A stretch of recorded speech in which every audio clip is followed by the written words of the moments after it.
একজন ভালো ডিজাইনার হওয়ার জন্য আপনাকে প্রথম থেকেই 3টা বিষয় অবশ্যই মনে রাখতে হবে। প্রথমত কনসিস্টেন্ট হতে হবে। মানে ধরুন আপনি আজকে একটা ডিজাইন করলেন, এবার আপনি 1 মাস পরে গিয়ে একটা ডিজাইন করলেন, বা ধরেন আপনি করলেনই না। আবার ধরুন আপনি একদিনেই 20টা ডিজাইন করে বসে থাকলেন, বাট আপনি 1 বছরে আর কোনো ডিজাইনই করলেন না। দেখুন এমন করলে কিন্তু কখনোই কিছু হবে না।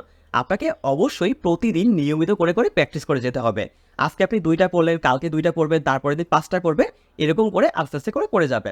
সেকেন্ডলি, আপনি আপনার সাথে অন্য কারো কম্পেয়ার করবেন না। ধরেন আপনি গ্রাফিক ডিজাইন নিয়ে কাজ করতেছেন, এবার আপনার কোনো একটা ফ্রেন্ড হয়তো ডাটা এন্ট্রি নিয়ে কাজ করতেছে। এবার কোনো কারণে হয়তো আপনার ফ্রেন্ডটা আপনার থেকে কিছুটা এগিয়ে গিয়েছে। এবার আপনি ভাবতেছেন যে ডিজাইন সেক্টরে আসলে কোনো ফিউচারই নেই। তখন আপনি কি করলেন? আপনি ডিজাইনটাকে সেরে আপনি ডাটা এন্ট্রিতে চলে গেলেন। তাহলে আপনি দেখবেন আপনি কিন্তু ওইটাও না ঠিকমতো শিখতে পারবেন, আপনি না এইটা ঠিকমতো শিখতে পারবেন। তাই অবশ্যই নিজেকে কারোর সাথে কখনো কম্পেয়ার করবেন না। এবং থার্ডলি এবং সবথেকে গুরুত্বপূর্ণ যেটা বিষয়, সেইটা হলো আপনি যদি সত্যিকার অর্থেই ফ্রিল্যান্সিং করতে চান, বা আপনি যদি গ্রাফিক ডিজাইন নিয়ে বলেন বা ওয়েব ডেভেলপমেন্ট নিয়ে বলেন, বা আপনি যে কোনো কাজ নিয়েই বলেন, যদি এটা আসলেই করতে চান তাহলে কিন্তু আপনার ধৈর্যটা অবশ্যই লাগবে।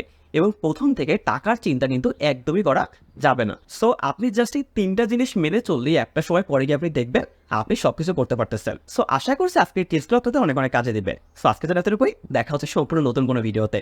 এরকম আরও অনেক গুরুত্বপূর্ণ তথ্যের জন্য আমার সাথেই থাকুন। ধন্যবাদ।